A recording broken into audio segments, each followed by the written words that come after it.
My name is Katie and I'm a local artist and illustrator, and I am here at the DAAC, which is a creative space for all ages located at 1553 Plainfield Avenue. So today we're going to be making our own zine, which zine is short for magazine. It's kind of like your own comic book that you make for yourself. The difference with today's zine though is that it's actually going to have a secret treasure map in it that we're going to put in at the end. And the materials that we're going to be going over today are very simple. We're just going to need a simple 8.5 by 11 sheet of paper, some scissors, and then a pencil, and then whatever you want to use to decorate your zine. So I've got some colored pencils here, but definitely feel free, crayons, markers, whatever you want to use to get creative. Alright, so first we're going to go ahead and fold our paper long ways, or hot dog style. We're going to want to make sure that we line up our edges nice and neat, and then press that paper down really, really well to create a really nice crease. Then we're going to unfold our paper, and we're going to make another fold. We're going to go ahead and do short ways, or hamburger style, as we like to say. Again, make sure that you fold those edges nice and neat and everything's lined up. And then go ahead and press that crease down really well. Gonna unfold the paper one more time. And then we're gonna go ahead and take our edges and we're going to line them up with the center crease here.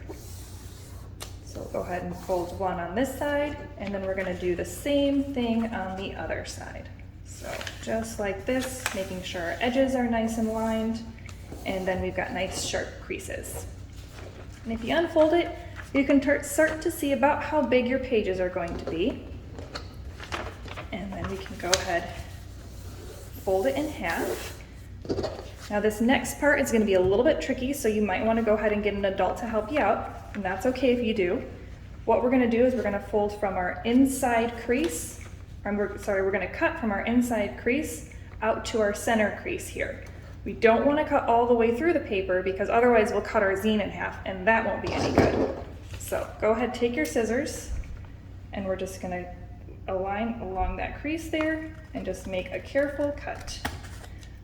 So then you'll end up with a shape that looks kind of like this. And you can see paper kind of wobbly, but it doesn't go all the way through. Now, we're really close to being able to start our creative process and drawing and all the fun stuff, but we got one more thing we need to do. We're going to want to take our paper, grab that center crease, tuck it up nice and neat like this, and then we're going to fold our paper so we make a fun little X. At that point, what you're going to do is you're going to flatten it out so that we've got two little of the sides of the X on one side and two of the sides of the X on the other, and then we're going to fold it closed. And you can see we've got the start of a nice little book. So before we unfold it and start drawing, we're going to want to go ahead and write on the first page and number our pages. So then when we unfold the book, we'll know what pages we need to draw on.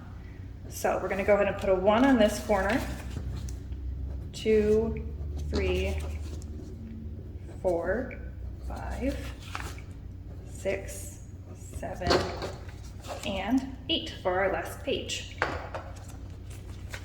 Now when we unfold it, ta-da! It'll show where our pages were laid out. Now, what you'll notice that some of your numbers are upside down. So what that means is when you're drawing your pages, if you're drawing it unfolded, you're going to want to flip your page so that your drawings end up right side up, because the last thing we want is our characters to be upside down. That might look a little strange. If you don't want to try to figure out which page goes where, you're always more than welcome to fold up your book and then just draw from it closed. That's totally fine as well. All right, now we are ready to get to the fun part. What we're going to want to do is come up with a story or an idea. It can really be anything you want. If you want an extra challenge, you can always try to draw something maybe that's not from a TV show or a movie that you like, but come up with your own characters. When I did mine, I actually used my dog for inspiration because she's always losing her favorite toy, which is her ball, and so I thought it'd be fun to make a little treasure hunt for her to try to find it. All right, so what we can do is we can go ahead and start out. Remember, your first page is going to be your cover page, and your last page is going to be your back page. So just keep that in mind while you're drawing. If you want to leave this to be a nice clean cover page, don't start your story right there. You can always just have a fun little intro panel like I have here.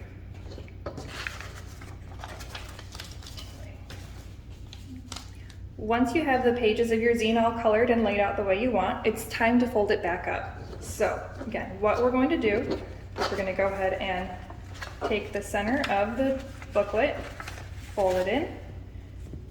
We're going to put it back to that X shape. Find your cover page or your first page, because that's the way that you're going to want to fold it to make your full book. All right, so then everything is together, and you'll be able to look and make sure that your little story sounds or makes sense. And if you're looking at it and you realize, oh no, one of my pages is upside down, that's totally okay. You can always erase it or change it, or maybe figure out a way to incorporate that into your story. Maybe all of a sudden they lost gravity. Who knows? All right, once that's done, what we can do is we can open it back up and we can flip it to the back. Now this is where you're going to draw your treasure map, because your treasure map is going to be hidden when the zine is closed. So what I did is I drew a little treasure map that helped Minnie lead her through all of the fun adventures that she found or she went through to then find her ball. So you can either do something that's incorporated with your story, or if you just want to come up with like a fun scavenger hunt for your friends and family, you can also do that too, or something pirate themed. It doesn't have to be related to your story. The idea is that it's going to be kind of hidden and it'll be a fun adventure and surprise when you unfold your zine. So again, once you've drawn your magazine or once you've drawn your map on your magazine or on your zine, again, we can go ahead and fold that back up, close it, find our cover, and there you go. You have your zine and it's all finished.